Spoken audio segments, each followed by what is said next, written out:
All right, everybody. Welcome to Simply Bitcoin, the channel that breaks down all the daily Bitcoin news from Twitter to the meme review to the daily fails and the software releases. We've got it all. Drop us a like and subscribe. Kicking it off with the numbers. Here we go. Clock moody dashboard. We're looking at a block height of 656,513. Bitcoin price, 15,736. Chain rewrite days, 650. And the total lightning capacity, 1,037.02 BTC. Those are solid numbers, Phil. We had a little bit of a rally today. I like it. Solid numbers. Bitcoin is looking very strong. And you guys heard it here first. I think it hits 20K by the end of the year. So I don't know, but Do price predictions. Hate that.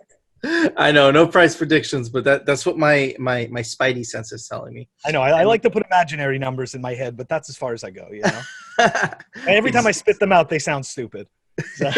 I could be totally wrong, okay? But this is what my spidey senses are telling me. Phil, it's time for the Daily Fail. So, I'm going to start off with Adam Back's tweet of minor hard fork without anyone noticing things. Infura down. Another day in ETH land. Okay? And so it looks like there was an accidental chain split, okay? And that ended up causing a little bit of a problem in ETH land. And you had to see the backlash that there was on Twitter from like some of these ETH people that absolutely are freaking out about, you don't understand what's going on in the background and this and that. And it's like, do you realize that you're always trying to convince people that you're your money and that you're a store of value, but you're also a playground, but you're also a dumpster, and you're all these things? Like, do you see why you're not a store of value? Do you see why Bitcoin is not move fast and break things? Do you see why it's, stop, verify, test? There's a reason it's slow. If it's going to store value, it needs to frickin' work. This type of garbage can't happen with people's value. Exactly. And it's crazy that, man, they did a hard fork. A hard fork. That's by mistake. By accident, right? So, man, it's absolutely crazy. Centralization. How'd they pull that one off? Yeah, exactly, right? Oh, wow. Quote unquote, ETH is decentralized. Well, absolutely not. Look what just happened. So, yeah, man. But, Phil, it's time for the daily meme review. The daily meme review today isn't really a meme, but I thought it was really awesome. And this is basically a visualization of the 10 trillion stimulus shows that the total utter monetary insanity of our time. So basically, this is exactly what the hell they printed. And this is a visualization of what that would actually look like. So guys, get ready to get your minds blown.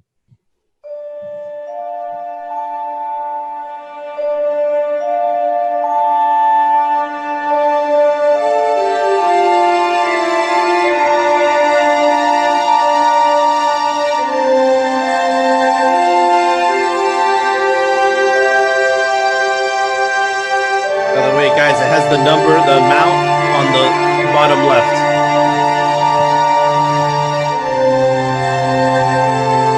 $2 billion. Truck. 2 trillion. 300 billion. This is 300 billion. Visualize. This is 221 billion. 150 billion. 500 billion. Holy crap.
stacks of cash.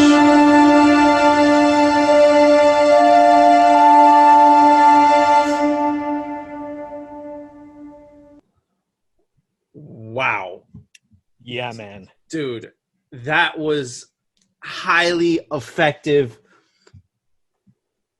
Yes. I don't even know what the correct word was, but I'm going to say that was highly effective Bitcoin propaganda, and it wasn't even meant to be marketing or anything like that. So, Phil, why don't you give us your score first? I had to do it. I had to give it a 10. And Phil, What about you? I'm going to go with you a 10, man, because That gave me goosebumps. That yeah, gave me goosebumps. Like if that doesn't touch you at your core in terms of, in terms of your ability to store your value, the time that you put in, because essentially that's what we're doing, right? We're trading our time for this. And if you don't see that it's honestly wasted, I mean, at the end of that movie, you could just see, the Fed just totally destroys the dollars. They're completely worthless. They were worthless before they were destroyed. They were worthless before they were printed. Absolutely. And it So just... scary. You hear these numbers so much, Phil, about the Fed printing this and the Fed printing that, but until you see it visually, right? Do you have that sort of appreciation for how much money these guys are printing? And the $270 billion that they're wasting a day at the end, dude, those are pallets full of cash, man. Pallets, and people are just dying for just one single $100 bill, man. And these guys are dumping pallets, and they're printing football fields upon football fields upon football fields of these pallets of just worthless fiat, man. And it's the best marketing. That's literally the best marketing commercial I've ever seen for Bitcoin. Absolutely. Yep. It's time for the Daily News, sponsored by Crypto Cloaks. Oh yeah. All right. So our first piece of news, just Ray Dalio. I actually read his books, his wonderful books. He is one of the most legendary investors of our time. But man, he still does not believe in Bitcoin. He thinks that Bitcoin is going to be banned by governments. Now, here's the thing, guys, and we're going to kind of we're gonna go off piste a little bit and just kind of give you my thoughts on why a government banning Bitcoin doesn't work. In every instance that Bitcoin has been banned, like countries like Venezuela, countries like China, countries like India, where they just didn't, the Central Bank of India did not accept Bitcoin. What tended to happen is that the price of Bitcoin actually went up in those countries. It gained a premium. Right? And what tends to happen is that if one country decides to make Bitcoin illegal, other countries are going to pick it up instead, right? So if the United States, right, which is, the country that controls 25 to 30% of the world GDP, decided to ban Bitcoin outright, it's putting itself at a severe disadvantage from all the other countries that are going to be Bitcoin friendly. Right. So unless all the world's governments, coordinate, which is extremely unlikely. Right. Even if the worst case scenario, even if the U.S. does outlaw Bitcoin, Bitcoin isn't going anywhere. It isn't going anywhere. It's going to keep on. It's every 10 minutes. It's going to find a block. It's going to keep going. Yes, yeah. Perhaps the price might take a little bit of a shock, but just because you ban it doesn't mean it's going to go away. And look how the war on drugs turned out. Look at how making it illegal for U.S. citizens to hold gold turned out. Didn't work either, right? Eventually they made it legal again. So this idea that Ray Dalio, is saying eventually, if it does materialize, world governments are just going to make it illegal, legal. I think that's just a way to make himself feel better that he still doesn't own any Bitcoin, right? So what are your thoughts on this, Phil? So number one, I think, he probably doesn't like Bitcoin because it makes him obsolete. But besides that, he's also from that old school. And don't get me wrong, of course, he's one of the greatest investors. But what he doesn't realize is this. the attempted government censorship of Bitcoin simply brings to light Bitcoin's property of the fact that it cannot be censored. So, you know what I mean? It's like it's an instant deflection. So to me, it's almost like a badge. Hey, go ahead, censor it. They tried to stop alcohol, right?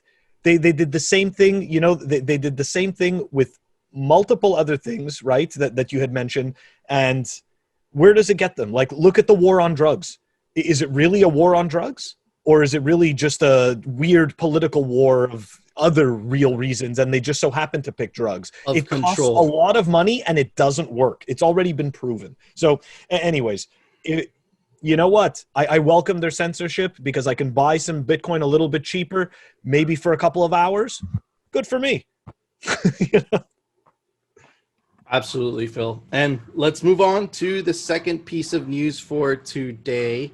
It's brought to us by OKX. We were talking about OKX earlier, guys. We told you how one of the founders was arrested and it didn't look like they were actually allowing withdrawals. Well, there's been a new development. And actually, it's not that it was a scam. It's not that whatever. It's that the CCP, the Chinese Communist Party, is kind of putting pressures on the founders of OKX to play, you know, for the benefit of the Chinese Communist Party, right? So that was just kind of a follow-up of the news that we reported. You know, it was a couple weeks ago where OKX actually got their, you know, they weren't allowing withdrawals, but it seems to be that it wasn't that they were up to any nefarious things or activities. It's actually the Chinese Communist Party applying pressure on the founders of OKX to kind of play by their rules, right? It's absolutely terrifying, super scary, but man, it's crazy how these totalitarian governments, sorry if I didn't pronounce that right, are willing to, you know, are willing to whatever means necessary, just get everybody in line, right? So yeah, Phil, what are your thoughts on this?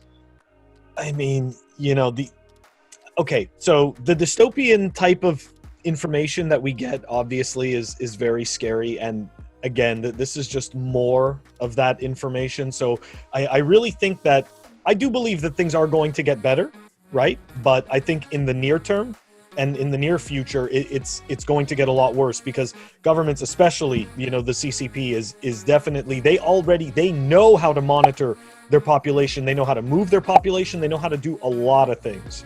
Okay, they're very good at this, and what they are, yes, is a totalitarian government. Thanks, Phil. It's a pretty crazy word, you know, like it is. And look, they're dangerous, you know. And what I'm scared of is that we see other governments trying to mimic their behavior. I absolutely agree.